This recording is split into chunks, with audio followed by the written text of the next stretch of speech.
Assalamualaikum warahmatullahi wabarakatuh.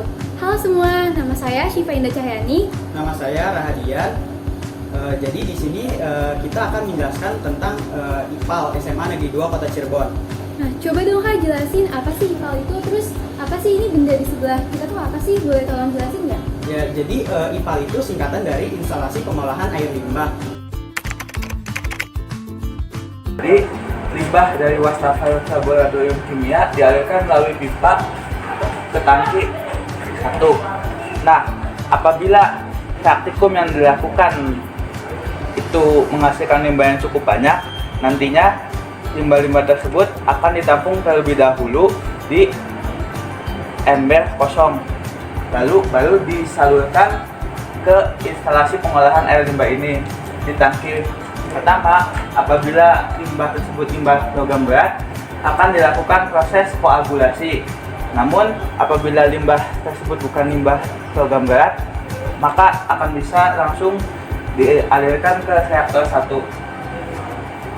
Nah, di tangki pertama ini kita juga menggunakan sistem kran. Kran yang ini berfungsi untuk mengalirkan limbah dari tangki pertama ke reaktor 1. Kemudian kran yang di bawah ini berfungsi untuk mengeluarkan endapan yang terdapat di tangki 1. Nah, kita coba buka kran. Dari tangki yang pertama, limbah tersebut dialirkan ke reaktor 1. Dari reaktor 1, limbah tersebut langsung dialirkan ke absorber yang pertama. Nah, absorber ini ada dua tempat. Nah, absorber sendiri itu adalah tempat penyaringan air supaya limbah ini juga menjadi air yang jernih dan tidak berbahaya. Nah, dalam absorber ini ada beberapa komponen di dalamnya. Yang paling bawah itu adalah berisi 3 buah lapis filter yang masing-masing lapisannya itu terdiri dari 3 buah filter. Nah, setelah dikasih filter, di atas itu dikasih zeolit sebanyak 1 kg yang sebelumnya telah dibersihkan terlebih dahulu. Setelah diberi zeolit, diberikan buah-buah lapis filter kembali. Nah, setelah diberi filter lagi, diberi pasir aktif sebanyak 2,5 kg. Nah, setelah dikasih pasir, diberi buah-buah lapis zeolit lagi. Nah, setelah diberi filter, diberi karbon aktif sebanyak 5 kg yang sebelumnya telah dibersihkan terlebih dahulu agar angkanya sudah hilang. Nah, setelah limbah itu ke absorber pertama, limbah dialirkan ke absorber yang kedua.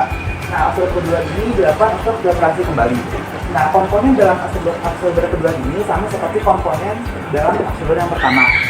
Nah, setelah dilakukan di absorber kedua, limbah dialirkan ke kolam yang ditampung. Nah, setelah kolam ini sudah penuh, endapan yang terdapat di tangki koagulasi dikeluarkan secara berkala untuk dimanfaatkan sebagai kerajinan gerabah dan kerajinan keramik. Nah, cara pengolahannya itu dengan cara menambahkan semen untuk pengikat limbah padat sebelum diolah menjadi kerajinan keramik dan kerajinan gerabah.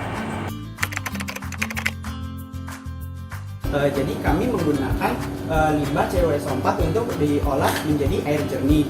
Ya, penyebabnya itu waktu itu gara-gara ada yang buang limbah cair di wastafel, jadinya mampet.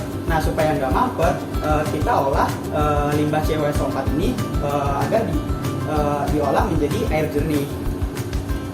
Nah, coba dong sih jelasin proses awalnya gimana sih? Nah, jadi tahap pertama yang dilakukan itu tuh mengendapkan ion CO2+ yang ada di limbah CuSO4 ini. Nah, jadi caranya itu gimana sih? Caranya itu dengan menambahkan kapur dan tawas ke limbah tersebut. Kapur sama tawasnya itu perbandingannya 2:1.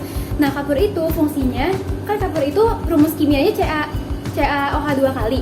Nah, nanti CaOH2 kali itu akan bereaksi dengan CuSO4 membentuk endapan CuOH2 kali yang berwarna biru muda. Nah, sedangkan tawas itu fungsinya itu untuk menggumpalkan kotoran-kotoran lain yang ada di limbah itu gitu. Nah, terus abis itu tahap selanjutnya dilakukan pengecekan pH.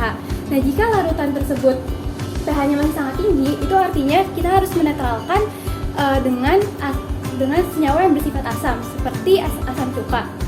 Nah, jika larutan tersebut masih sangat rendah pH-nya, nah maka kita harus mencampurkannya dengan senyawa yang bersifat basa, contohnya itu NaOH. Nah, tahap selanjutnya itu ada proses elektrolisis.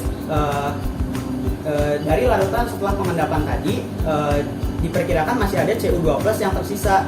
Nah, kita lakukan proses elektrolisis untuk mengecek apakah Cu2+ di dalam larutan itu masih ada atau tidak. Jika kadar Cu2+ masih terlalu tinggi, maka proses elektrolisis dapat dilakukan. Tetapi jika kadar itu sangat rendah, kita dapat melewati tahap ini dan langsung ke tahap selanjutnya. Nah, selain limbah CuSO4 ini, ada limbah apa lagi sih?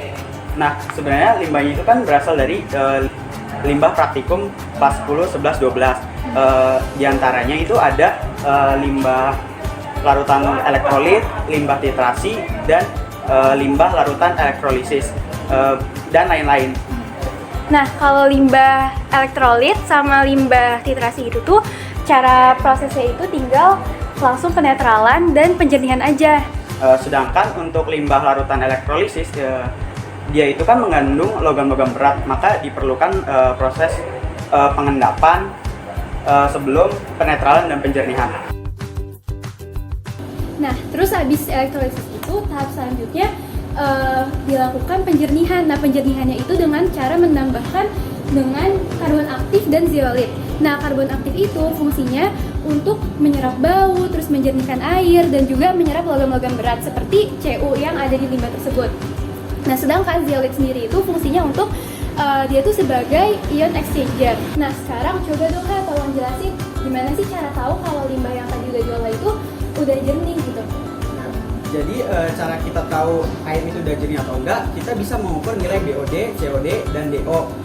Tetapi biaya itu sangat besar untuk mengukur nilai BOD, COD, dan DO. Makanya kita mencari metode lain, yaitu dengan metode fitoremediasi dan bioremediasi.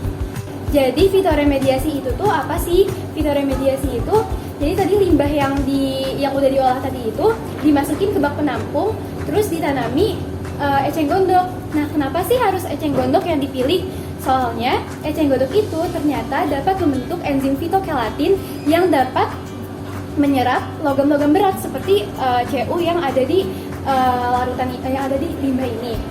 Nah, terus kalau bioremediasi itu apa sih Kak? Jadi bioremediasi itu metode menggunakan makhluk hidup, yaitu ikan, untuk melihat apakah air itu jernih atau enggak. Jadi jika ikan itu mati, maka nilai BOD dan COD dalam limbah itu masih tinggi. Tetapi kalau jika ikan itu dapat hidup dengan baik, maka nilai COD BOD itu rendah atau airnya bisa dikatakan jernih.